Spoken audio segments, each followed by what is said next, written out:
tonight. But first, let's take a look at the stories making headlines.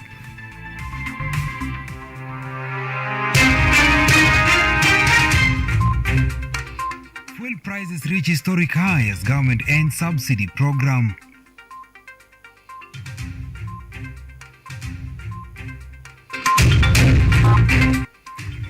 Baringo Deputy Governor Charles Kipng'okse comes aboard Kenya Airways flight.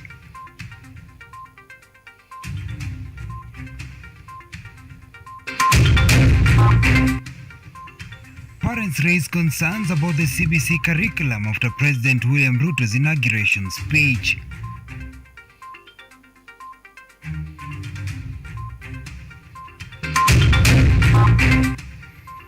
Mombasa and Kakamega governors-elect finally sworn in alongside their deputies.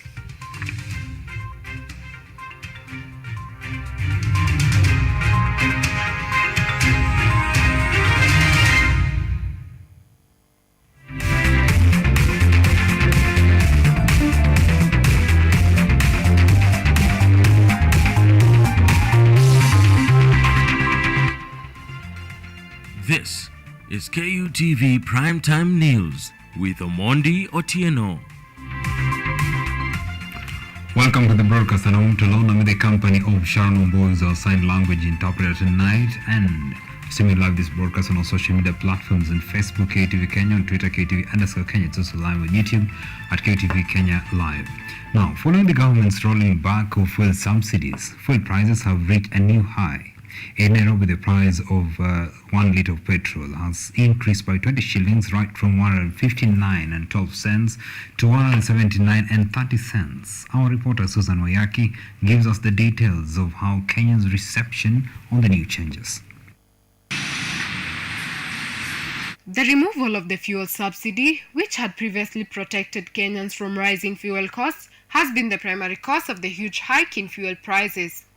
The removal of petrol subsidies, which the new President William Ruto described as being unsustainable for both consumers and the government's financial operations, was announced on Tuesday. Motorists have expressed their concerns to the government and claimed that it is preventing them from leading normal lives, given that the fuel subsidy was put in place to cushion Kenyans from rising fuel prices. Kama vile tunavyojua saa hii serikali ni hasla, na najua ya kwamba atatusikia na atafanya kitu, kwa sababu ijapokuwa kuna mashida inaendelea, lakini tunajua ya kwamba kuna kitu itafanyika. Kwa hivyo asikie tu na afanye kitu, at least tuone vile tutaendelesha maisha, kwa sababu alituahidi tu atafanya mambo mazuri, na tunajua tunahakika atafanya kitu. Kwa hivyo afanye kitu. The new prices will stay in effect for the upcoming month. Martin Chomba, CEO of Promise Petroleum, has stated that the SMEs who depend on the changes in fuel prices are the ones that will be most impacted. Introduction of the subsidy threw these people under the bus, literally, because most of these guys that import petroleum, with the removal of the wholesale cap, they got a free hand to dictate the prices the way they want. So they only go with what we call the retail cap. They tell you, go to get the product at the depot, they tell you the retail prices are supposed to be at this much. So what that does is that they have left you without the cushion of the margin that you would do. The International Monetary Fund, IMF, had been pushing for the subsidy scraping in order to reflect the market reality. What we call the SMEs, most of them have died. The guys in the lower cadre, they have died. You go to the villages, you realize the people that used to do so well, they are no longer doing business. Those are the people that government should come up with policies that will stimulate them. Mafuta kama watu wa ndudhi tuangusiwe bei ya mafuta. Na sasa hii ndio anga tunangangana, unaamuka asubuhi na mapema. Ile ulikuwa unaweka ndudhi mafuta ya 200, 300, sasa utabidi weke 500, tunaona bei inaenda ikipanda. Martin stated that one way the government could revive the economy is to put policies and stimulate businesses for the SMEs and the ones doing business for survival. With the new government having taken down fuel subsidies, Kenyans will have to dig deeper into their pockets since fuel has now gone up by 20 shillings. For KUTV, I am Susan Wayaki. Thank you so much, Susan Wayaki. Now, Mombasa residents have asked President William Ruto to fast track on the implementation of his promises to revive the economy on the region, which they said was on its deathbed. The residents hailed the president for immediately ordering the return of port operations from Nairobi and Naivasha ports to Mombasa port immediately after being sworn in office on Tuesday. We appreciate, as the people of Mombasa, for reverting port operations, which is the backbone of the people of Coast Region and the entire Kenya. We know KPA is a parastatal, and when the port services were taken to Naivasha and the other areas, for the last 5 years, the people of Mombasa have suffered inwardly.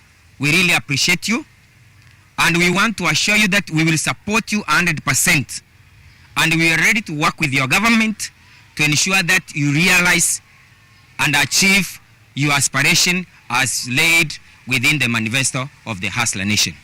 Hili jambo limekuwa likituumiza roho, lakini sisi tulikuwa na imani kubwa sana. Ndio maana wakati uno Mombasa County tukatoa 44% ambao ni ODM zone, lakini tuligeuza tukangangana tukapata 44% kura za urais, kwa sababu tulikuwa na imani kubwa sana. Tunajua deputy president aliyekuwa wakati ule, tulikuwa tunamjua sasa ni rais wetu, roho yake ni ya imani, yeye ni mcha Mungu na ni mtu anasimama kwa maneno yake. Nafikiri tumeona leo ameapisha majaji. Jana aliongea akasema port operations inarudi. Ni mtu ambaye ahadi zake yeye anazitimiza. Now, President William Ruto has sent his condolences to the family and residents of Baringo County after their Deputy Governor Charles Kipng'ok passed away on Wednesday night. Charles Kimaio Kipng'ok, the recently elected Deputy Governor, was pronounced dead after experiencing breathing problems. The Deputy Governor of Baringo, Charles Kipng'ok, died at the Jomo Kenyatta International Airport while on his way to Mombasa for the induction workshop of governors that had been organized by the Council of Governors. According to Kenya Airways, and I quote, "The passenger was pronounced dead by medical personnel at JKIA while the aircraft was still on ground." End of quote. This comes as the third tragic incident on a Kenya Airways flight in less than a month. Barely 2 weeks ago, on the 2nd of September 2022, a passenger died while traveling on flight KQ002, which was bound for New York City in the United States. Another passenger on one of Kenya Airways flights from New York to Nairobi also passed away on August 23, 2022, according to the airline. President William Ruto sent a message of condolence to the family, governor, and residents of Baringo County following the sudden death. In his message of comfort, President Ruto said, and I quote, "Charles was a responsive, genuine, and passionate leader who worked tirelessly for the people of Baringo. He was principled and boldly championed for tea reforms in our country." End of quote. Charles Kipng'ok, a well-known business leader with a 30-year career, is from Baringo County and was formerly the general manager of the Kenya Tea Development Agency. According to the Constitution, Article 182, Chapter 4 states that if a vacancy occurs in the office of county governor and that of deputy county governor, or if the deputy governor is unable to act, the Speaker of the County Assembly shall act as county governor. In this case, Honorable David Kiplangat Kerich, who holds the chair of the County Assembly Speaker, is supposed to assume the office of the deputy governor. For KUTV, I am Maluki Teresia. Now, parents have been filled with worry about the fate of the competency-based curriculum after President William Ruto's inauguration speech on Wednesday. The president said that he will engage stakeholders to discuss about the sustainability of this curriculum. Parents at Kari, one of the best performing primary schools in the country, are nursing fears over the fate of their children in grade 6 under the competence-based curriculum CBC. They are worried on the fate of their grade 6 children that are set to sit for the national exams and join junior secondary schools. This situation arose just 2 days after President Ruto's speech on Wednesday during his swearing in as the 5th president of Kenya. We are particularly alive to the anxieties of parents on the twin transition of the last 844 class and the first CBC class in January next year. I assure all that there will be a solution to the matter before then. President Ruto said that he will include the public in the discussion of this matter. During the school's prize-giving ceremony, the head teacher, Obed Maseno, explained that they are facing a challenge of inadequate teachers as the curriculum requires focus and specialization in educating students. Kwa CPC, vile mwenzangu alisema ni kama inachanganya kidogo. Hatujaielewa vizuri. Sasa vile president alisema watakaa na task force yake wajadiliane waone vile itakuwa. Sasa sisi tunangojea maoni kutoka kwako. The CBC is an approach which requires almost some individual attention. We are trying our level best, but if we could improve that ratio, then at least we'll be good to go. However, parents in Mombasa have rebuked the curriculum, arguing that the curriculum is dividing the students into social classes of the haves and the have-nots. The parents upholded the continuation of the 844 curriculum. We have a problem with the CBC. The CBC system of learning, of education, has hindered the poor child from getting proper knowledge because now it's very expensive, it requires a lot of money. So we would recommend for the 844 to continue. However, similarly, some few subjects from the CBC can be converted into 844 to empower a child growth. Grade 6 students expected to sit for their national exams have not yet been assured of whether they will be able to join junior secondary schools or not. Susan Karenga, KUTV. And Deputy President Rigathi Gachagua officially opened this year's induction of governors and the deputies in the third phase of devolution in Mombasa County. The event, which was organized by the Council of Governors, seeks to inform the newly elected governors and their deputies about their responsibilities to the counties. After the 9th of August general election, which saw 28 new governors elected into office, 8 pioneer governors make a comeback and 11 governors re-elected, county bosses have today met for the first time as part of this year's induction program. Governors being urged to carefully use the resources that will be allocated to them.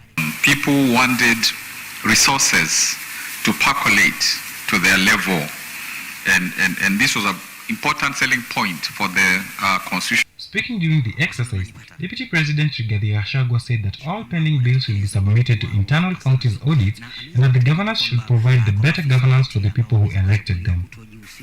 Distinguished guests, allow me to use this opportunity to call upon counties to equally take measures that will address some of the key physical challenges they continue to face. Of key importance is the issue of pending bills that continue to affect business and operations of the private sector. I further want to encourage all counties, and especially those with the new leadership, to conduct internal audits of their pending bills. I further want to emphasize the need to ensure that the verified bills must be budgeted for and plan of action presented to both the Controller of Budget and the Office of the Auditor General to facilitate further action. He went on to say that delayed payments to counties will become a thing of the past, as counties will start receiving their fair share of revenue promptly in an effort to improve relations between county governments and the national government. Assuring them of their respect as the people's choice, the Deputy President said that no governor will be detained in his office, but that the letters ordering their detention will be used in their place. We are going to tell our security officers that they cannot send a junior police officer to go and harass and interrogate an elected governor. If there is an issue that needs to be addressed, as it should be, we are not saying we don't fight graft, but let us be decent people. Let us have respect for elected leaders. Let the head of that particular organization write a letter to the governor himself and not delegate to some junior officers to address a sitting governor. The event will go on for 4 days, with the President reportedly officially wrapping things up on Saturday. During that time, governors are expected to elect their chairperson, as common Malaysia will be eagerly waiting to see if the governors will keep their promises. Reporting for KUTV, I am Eugene Mayabi. Alright, And on my chronometer, it's 14 minutes past the top of the hour. So it's time to take our first break here on KUTV Primetime News. Most importantly, we're coming back with the discussion of the night, the withdrawal of the fuel subsidy. What has orchestrated this, and probably what are the ramifications of the actions that was taken by the President, Dr. William Samoei Ruto? You don't want to miss this, so stay with us. See you on the other side.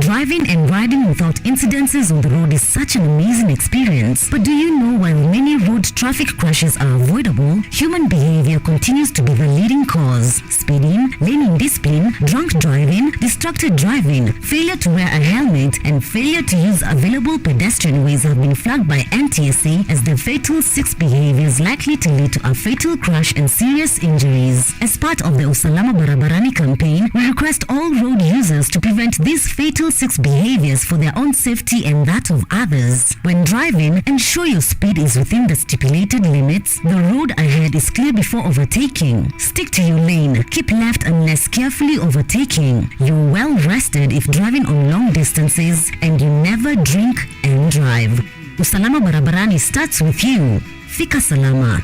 This message is brought to you by the National Transport and Safety Authority and the European Union.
Technology,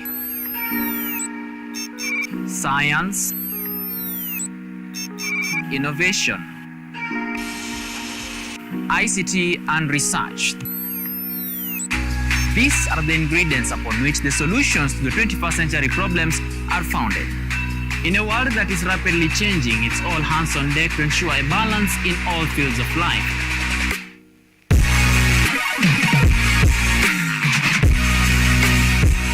Women, young and old, are also in the front line, breaking the glass ceiling, becoming thought leaders in the larger tech space. Not forgetting other societies marginalized. And when the tech Avengers come together, we inch closer to a much safer, efficient, and sustainable world. What we view as a norm in today's advanced world was just an idea, and for nostalgic reasons, we trace back the iconic days to bring you the retro tech. On Tech Innovation Show, we encapsulate all the pillars of the 4th Industrial Revolution, decoded in a language, all for one for all. Make a date with me, Samson Jura, every Monday at 8:30 as we push the mantra, keep learning something new each and every day. Only on KUTV, a new experience.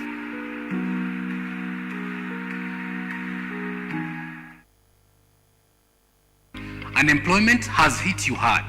Your salary is meager. You decide to venture into business, but you're struggling to thrive in it. You would want to reap a big tip on how not to run into losses. Forget the preachy business vlogs, the hyperbolic motivational speeches, and all the roads down desperation. Hope has come with model stories from small successful entrepreneurs.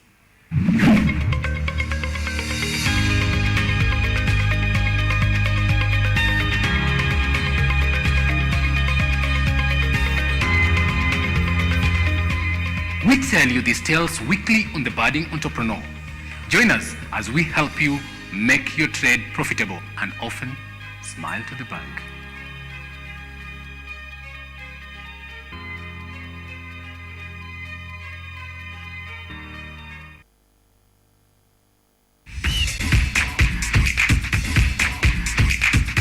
Ukiwa na dukuduku la michezo, tunafungua sanduku la dukuduku kwa ufahamu zaidi. Kila danadana, mitimpo, mifiatuko na harakati zote ugani, sisi ni wako mwandani. Kukurukakara zote nyanjani, haziwezi kuangaziwa zaidi ya micharazo michezoni. Mimi mwanaspoti wako matata Peter Pinches Mwaora, ndakuwa na jopo lenye maarifa sufufu, nikufahamishe na nikuburudishe wewe shabiki shakiki kwa uhakiki na kindakindaki.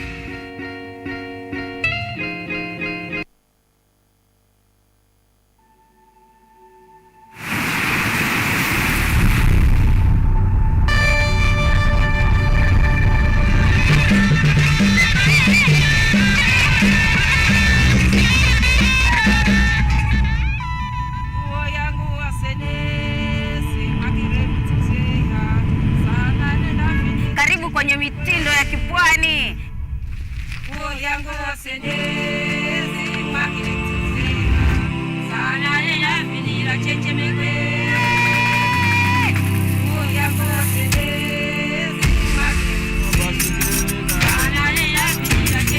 Yaani unavyoona basi niko kipwani pwani tu. Unapopika inatakana uko half cooked.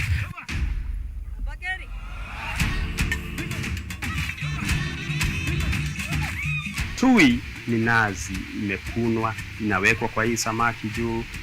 Wewe mwenyewe ukiangalia samaki mtazamaji, utaona vile inapendeza. Niko Kilifi, niko katika kaunti ya Kilifi, Magavazi ya Gede.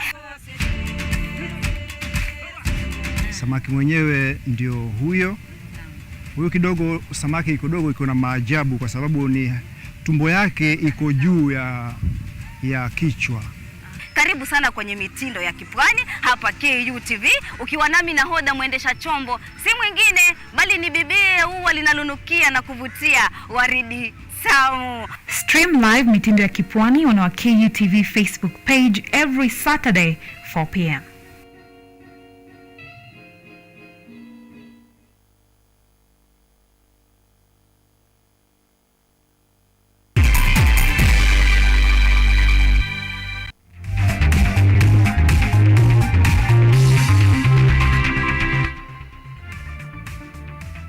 You are watching KUTV Primetime News with OMONDI OTIENO. Welcome back. Thank you for staying with us on KUTV Primetime News Moment for the discussion of the night. Now, amidst the tough economic times in the country, Kenyans will now have to dig deeper into their pockets to meet their dailies. This follows the rollback of the fuel subsidies as announced by the President, Dr. William Samoei Ruto. And what does this mean for our economy moving forward? What's the viability of the plan to sustain the economy without the subsidies? What reprieve do Kenyans have? And what is the take of the OMCs in the supply of the product? That generally forms the basis of our discussion tonight. And joining me is Mr. Martin Chomba, who's the chairman of the Petroleum Outlets Association of Kenya. Thank you so much, Mr. Martin, for dedicating your time for this discussion.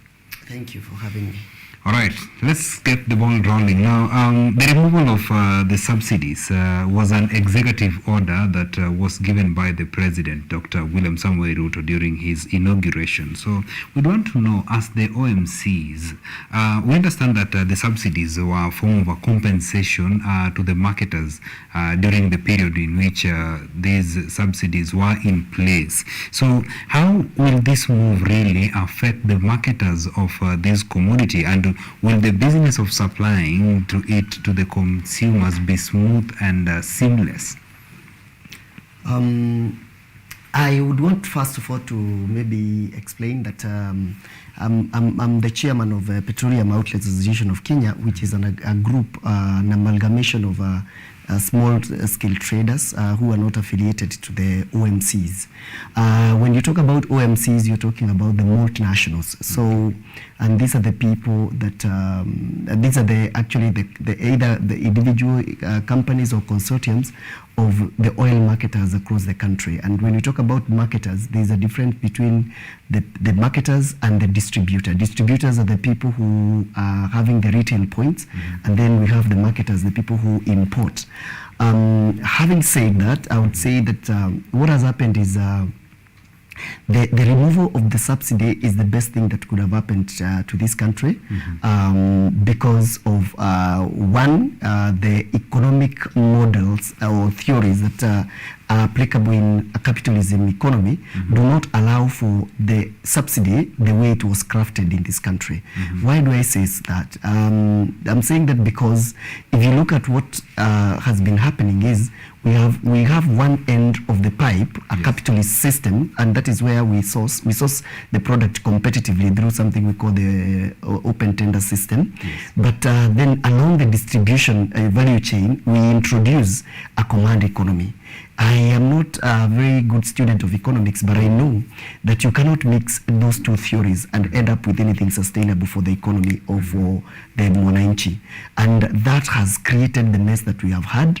And I'm glad that in as much as it appears like lifting of the subsidy is subjecting the common person to some problems in terms of the rising cost of living, it is going to level the ground, and everybody will be able to operate in a way that the forces of market and demand, supply and demand applies. And as such, nobody will be taken out of the market in an undue and a forced manner, so to speak. All right. Yeah. Now, it's impressive, actually, Mr. Martin, that you've talked about the different levels of, the marketers of this product. You now told us about the OMCs as the big players. I don't know whether it will be right to term them as the multinationals. And then, of course, we have also the small players who retain it to the consumers directly. So this initiative that was given, the directive that was given by the president of removing the subsidies. So you said it is the best thing that probably would have happened. It's the best thing that will have happened in this sector. So these the good impacts of this, are they felt across all the sellers of this product, right from the AMCs to the small players as well? Okay, thank you very much for that, because I think this is where a lot of people may not understand what has been happening. I may want to take 2 or 3 seconds and explain this. This model of subsidy that we have had in this country was introduced way back in April last year. Yes. And it was not supposed to be a subsidy per se, it was supposed to be a regularization of price in a way that the government is able to cushion mwananchi.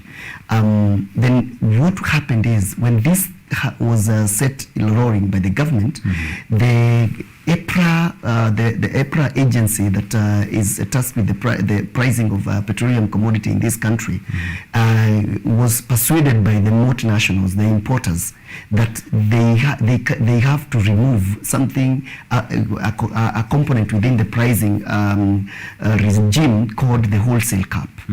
The importance of the wholesale cap in the pricing regime is to safeguard the people that are not franchised, the independent dealers, such that when they go to get this product from the multinational, the depots, they have a secured margin. Right. So when this was removed, then what that meant is that they were thrown under the bus literally, because what has been happening is that the multinationals, deliberately or by default, they have been squeezing the margins of these retailers to an extent that if you do a spot check, you realize about over a third of these people have closed their businesses so far. And those who are still working is because they don't have anything else to do and they have to just hang in there. So when I talk about this being the best thing that would happen, it will be the best for multinational. Why? In as much as their profits will go down, they will not have to run to get capitalized because, as you know, our business is highly capitalized, and as such, you have to get a very good credit lines that can finance that. So that cost of financing will go down because, and then again, they will revert to their normal market share. Then the people that had closed their businesses owing to squeezed margins, they will come back, and when these come back, they will stimulate the economy because they directly or indirectly we employ over 2 million people in this country. Yes. And when those people are stimulated from the bottom, then we expect a ripple effect in that there will be a wider interaction of business, and this will create even the taxes that are needful to subsidize, other than the model that we have been having, where the subsidy benefits do not go through the whole value chain, but it's left up somewhere with the multinationals, and then the other group of people dies a natural death. All right.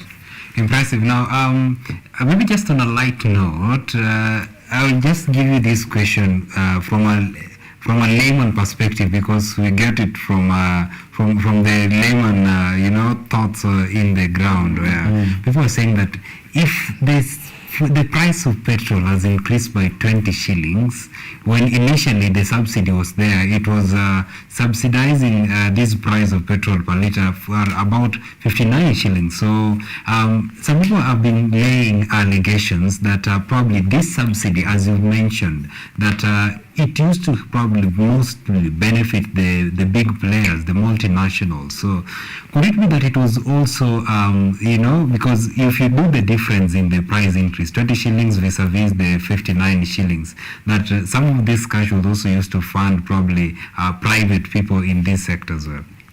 Okay, I've also heard that story go around, and I am one person who like to give credit where credit is due, and probably I may not have all the data, but from my perspective, what I understand is the pricing, the subsidy varies from time to time. And what do I mean? I mean that the product that we receive in this country is usually priced depending on the arrivals of the vessels that come into the country. Right. So that's why you will realize at some point, EPRA will say we are subsidizing 50-something shillings, and at this time they were saying we were supposed to subsidize about 40 shillings on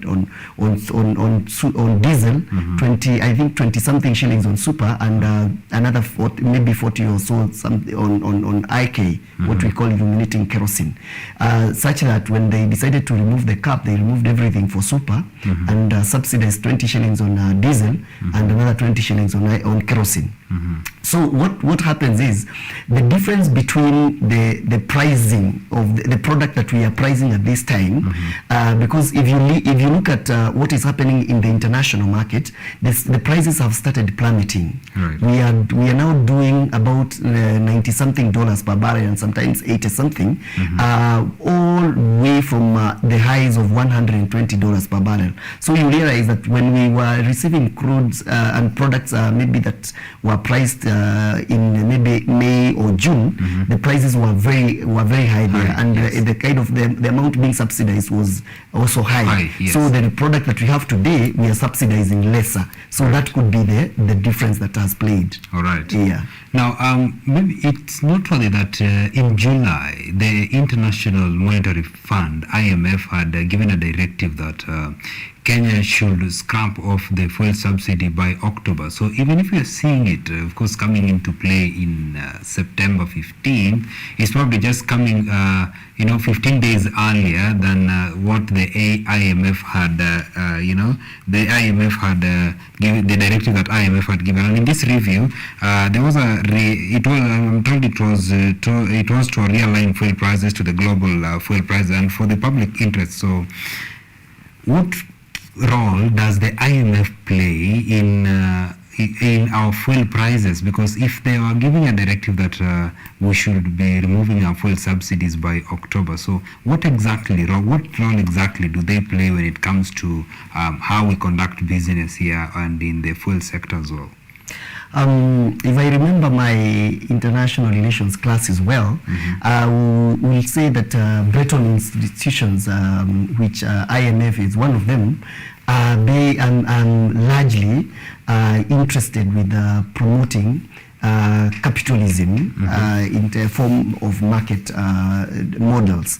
And as you may have realized, is that, as I explained earlier, fuel subsidy model that we have in Kenya so far is not a model that is based on any theory. It is not sustainable. You cannot explain it with any economic theory that is out there, because whereas a subsidy is an economic tool that governments and other agencies use to cushion the common people from probably market shocks and high prices, you don't want to do that while at it killing the SMEs, because this is what has been happening. So IMF demanding that Kenya, as a member of a free world and a capitalist state, to exemplify the model of forces of demand and supply, means that Kenya will align with other countries across the world. We have seen people in all other countries, including the very stable Scandinavian countries, people protesting that the prices are very high. This has happened in US and UK, and we have not had their government try to introduce the kind of model that we have. Why? Because when you do that, you upset other tributaries to the economy who depend on the energy and petroleum kind of the spine that feeds to these other tributaries. So what if you distort that, you end up killing so many. We know of theories like protectionism and mercantilism, which happen to protect local industries. You cannot apply subsidy while at the same time killing the people that you are trying to stimulate in terms of economy. I've been telling people in layman's language that what this subsidy was doing, if I were to give you an example, is like you today, say you have a home, you are the man of the home, you pay the school fees for your kids, and you also feed them. So what you're telling them is the money that you had kept for feeding them, you are going to use it for school fees, you're going to use it to feed them today. But you know, at the end of the day, you'll still have to get the money for school fees. Why am I saying this, Mr. OMONDI? The government has nowhere to get their taxes from. They get taxes from the people. They collect taxes from the citizens. So it doesn't matter which sector they subsidize. The money they are using to subsidize, they will still get those taxes from the people. And so there is no use of doing that in the guise of subsidy, whereas you're killing the SMEs. And these SMEs are the people, are the families, are the fathers and the mothers of the people you're trying to subsidize. So at the end of the day, it becomes a zero-sum game. All right. That's so impressive. Now, Mr. Chomba, during the campaigns, because we are seeing the new regime that is coming to governance, of course now with the Dr. William Samuel Ruto at the helm, you made a lot of promises to Kenyans, saying that his government will ensure that they lower the cost of living, which is a big challenge. It's really a big economic problems on our block. So when we are seeing, of course, now with the scrapping of this fuel subsidy, the ripple effects of this will be that the basic commodities, the prices of basic commodities will certainly go up. But you, in explaining, of course, how the scrapping off of the subsidy will be helping us, is that probably we'll have a lot of taxes for ourselves, which will foster development. But really, the promise that was made by William Ruto, how fast will he be able to achieve it, so that the common mwananchi will be able to realize that indeed the president has kept his word? He's not just raised the cost of living for us, but we are enjoying this because now we have a lot of taxes for ourselves that could foster developments in different sectors. Thank you for that. First of all, it is important to note that it will be not true to say that the president, the current president, has raised the prices, or the cost of living. And this is because of what I've just explained. You know what happened yesterday in terms of prices. It's only that he lifted the lid of something that people had tried to put down in a bid to probably deliver on some political expediencies. But the truth of the matter that this was long coming. It was for a long time not going to be tenable. For us, to the question what and how they are going to probably live the promise of making sure that the cost of living is lowered, it is not a switch that I can guarantee you. But I want, for the avoidance of doubt, to probably just say that I subscribe to the kind of theory that the president has been giving, which we are calling the bottom-up economic model. And to me, the best way to stimulate this economy, and that's why I find myself attracted to that economic theory, that theory of development, where is what will happen is for this to be done is that we must stimulate the businesses and make sure that we have as many people doing business as possible, many people moving money as possible. Because the more people we have moving money through buying and selling, the more we are able to tax people. And the more we tax people, the more we are able to get development budget, and the more we are able to get money to even subsidize. You see, the difference, another question that's been flying to me today, and people have kept asking me, is that if we are doing that, if we are saying subsidy is bad, then why are we talking about subsidizing maize and such? And I was telling them there's a difference between subsidizing fuel, the model that has been there that was killing SMEs. When you subsidize agriculture, you are not interfering with anyone's business. And when you subsidize agriculture and increase production, you have solved one of the biggest problems, because among the things that makes people look for money is to get food. So the minute that we have food, we get surplus. The money that we are using to get food, it becomes surplus in the economy. So what about the essence that fuel is also being used to drive the production in agriculture?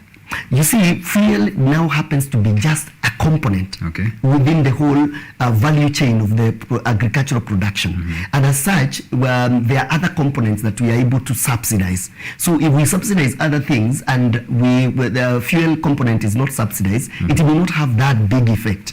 And at the end of the day, when the production is high and people do not need money to buy food as expensive as they're buying today, then the surplus of what is left is able to go into other areas. And that is how we are able to raise the standard of living of the normal Kenyans. Because what was happening is the fuel subsidy was cobbling, it was getting a lot of money in terms of what taxes would have gone to development and other programs of the government to the detriment of development.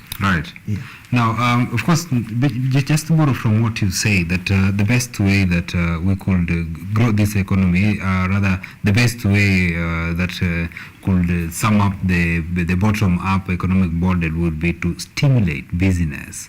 Now, in terms of stimulating business, when we have subsidies, of course, in the components of production, like we've seen the president saying that the fertilizer, the prices of fertilizers will be subsidized. So what about earnings of people? Because we have a number of people, of course, who are employed, but when this important aspect of production, fuel, is not subsidized, the prices increase, the prices of basic commodities increase, but the earnings of people still remains at a point where they are. Don't you feel probably these effects will be, the pain should be felt deeply with the people who are not in business, probably people who rely on employment of this? And basically the question you've just asked is the biggest reason as to why we must make sure that we raise the level of production in this country. Because the level of production is what is bringing about even the worthiness of the shilling against other currencies and against things like the inflation that we have experienced so far. Why do I say so? You see, one could be earning 20,000 shillings or 30,000 shillings, but they are buying unga at 200 shillings per packet. If they will be earning the same 30,000 shillings and buying unga at 100 shilling, their 30,000 will mean something different from what it means when they're buying it at 200. Absolutely. So that's why we are saying it is not even in increasing people's salary, in as much as it is good. It is not in itself the solution. Because even if somebody give you an increment of 100% and the cost of living increases with 120%, then it's a zero-sum game. So that's why we are urging and requesting that the president lives up to the model they have very espoused so well, and we have come to fall in love with. Live to that, to it, so that they can stimulate the growth of production and the growth of businesses from bottom up, where people are able to make a lot of interactions with trade, and that will raise the level of revenue, subsidize the production in terms of agriculture and other modes of production, and make sure that the cost of living goes down. When the cost of living go down, then the pressure on the earnings that we have will also go down, and that will give us some surplus, and very soon you'll start now seeing people even opting to go for holiday, things that have now been remained a mirage and a luxury that people can't afford. All right.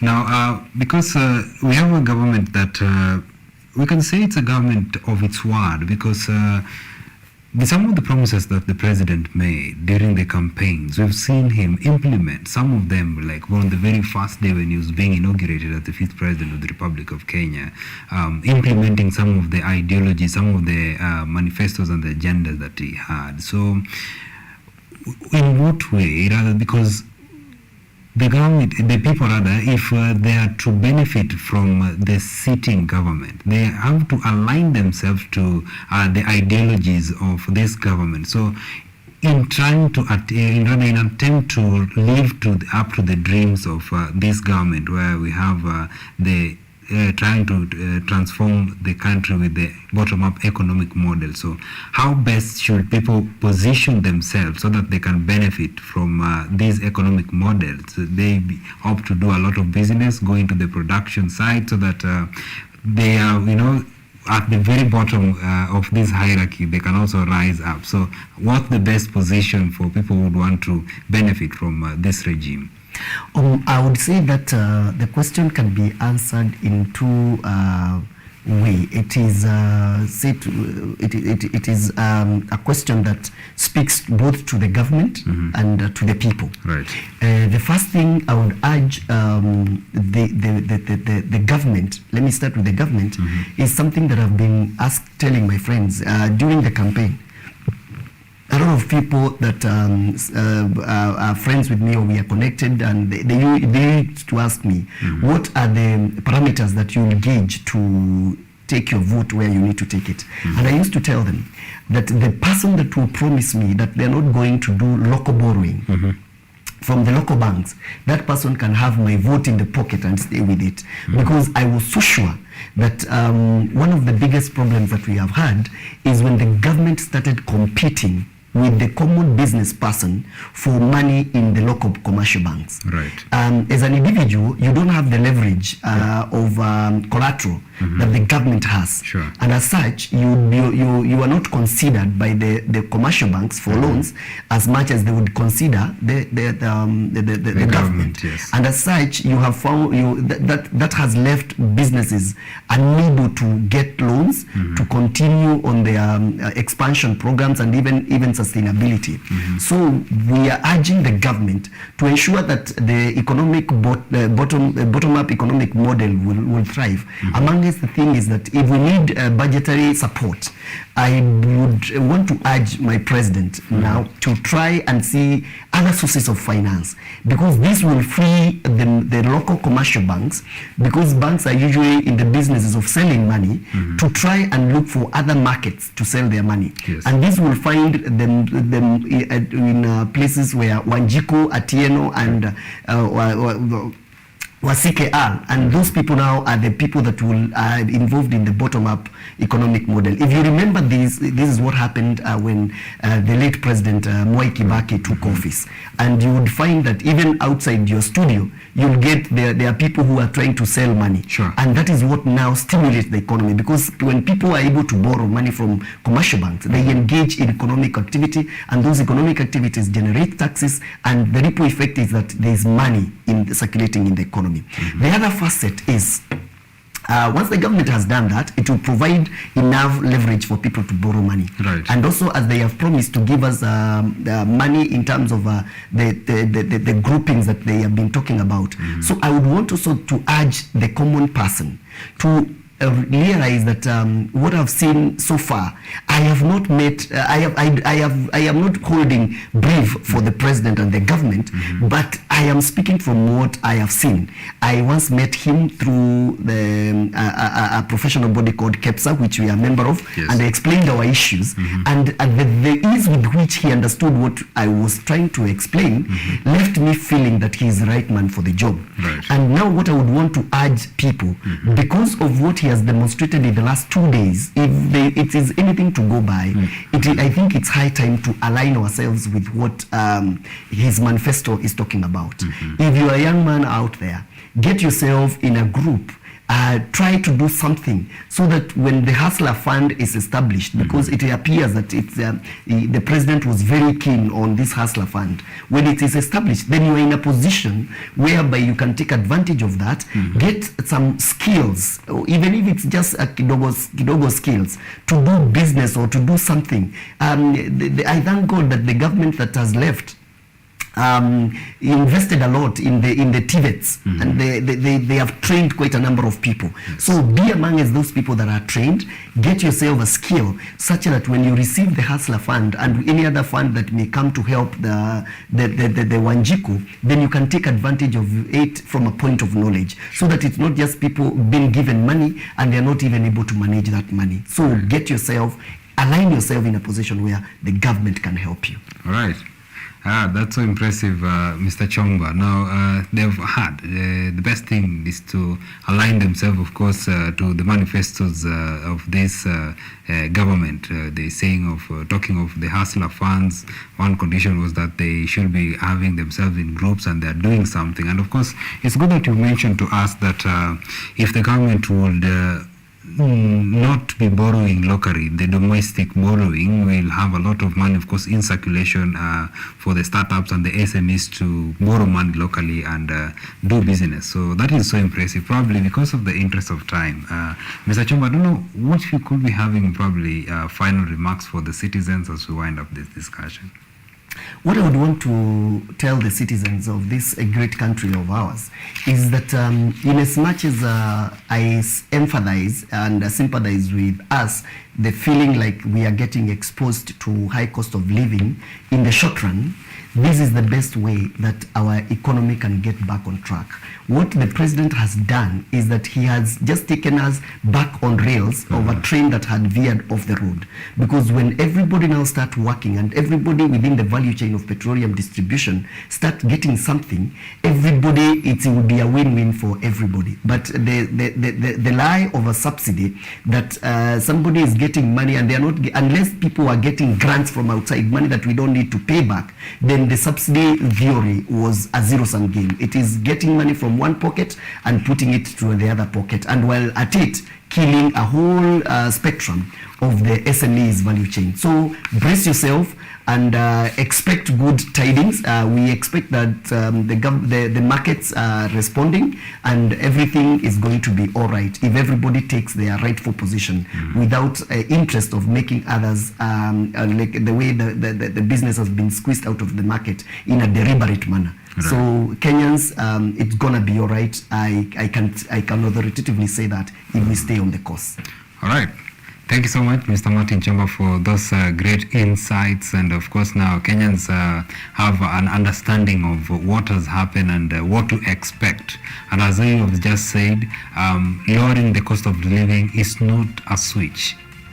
So Kenyans should not start bickering, saying that we thought the bottom up was going to save us, but is getting us into the valley. So it's not a switch. Let us just brace ourselves for a very short while, but we shall be having the good and the best life we expected from this government. A very short break, coming back with more.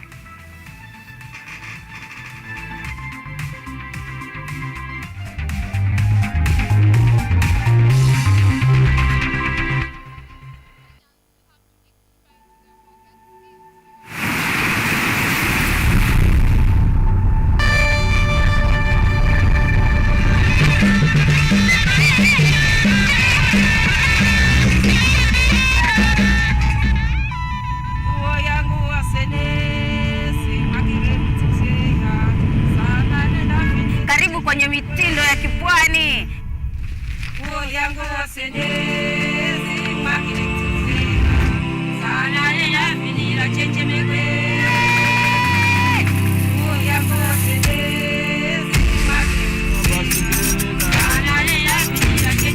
Yaani unavyoona basi niko kipwani pwani tu. Unapopika inatakana uko half cooked.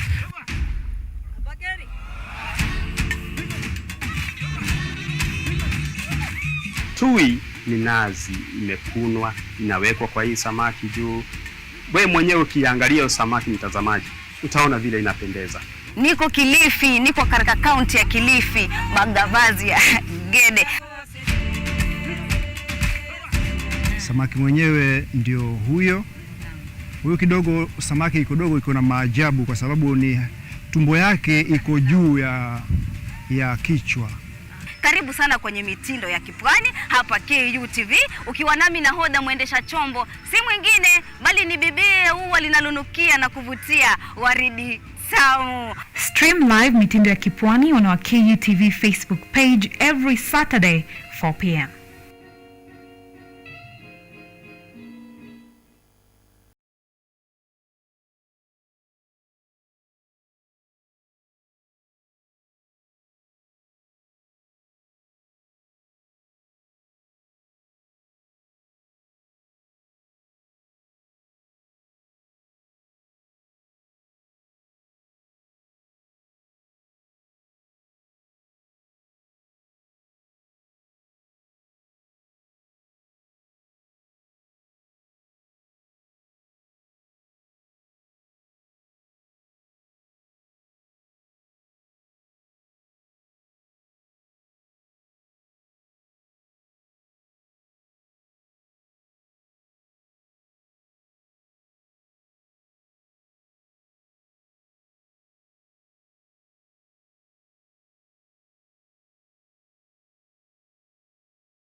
You are watching KUTV Primetime News with OMONDI OTIENO.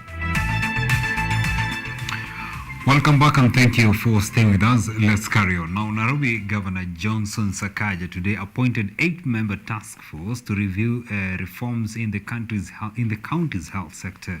The task force, chaired by the former Kenyatta University Vice Chancellor Professor Olive Mugenda, will be required to assess the problems in the city's health sector as well as propose possible efficient interventions. To professionalize the city inspectorate. Nairobi Governor Johnson Sakaja earlier today appointed former Kenyatta University Vice Chancellor Professor Olive Mugenda to lead a task force that will work on reforming Nairobi City County's health sector. In a statement, Sakaja appointed 6 members in the task force, comprising outgoing Health Chief Administrative Secretary Dr. Mercy Mwangangi, Dr. Anastasia Nyalitam, Dr. Gidinji Gitahi, Ms. Dorcas Kemunto, Dr. William Charles Frida, and Ms. Karei Mwenda. Nairobi County's Jairus Musumba was appointed as a representative of the Secretariat. Part of the roles of the task force include reviewing the citizens' access to quality health services, assessing the status of all public health facilities, reviewing the supply chain management of pharma and non-pharma products, assessing the status of health information management, and proposing interventions towards a comprehensive health information management system. Other roles include reviewing the current human resource capacity and assessing the gaps and proposing an efficient health financing model. Sakaja also affirmed that the existing members may appoint other members to an advisory role in a bid to perform their mandate. The task force is required to submit a report to Nairobi Governor within 45 days from the date of appointment. Joseph Oyomo, KUTV.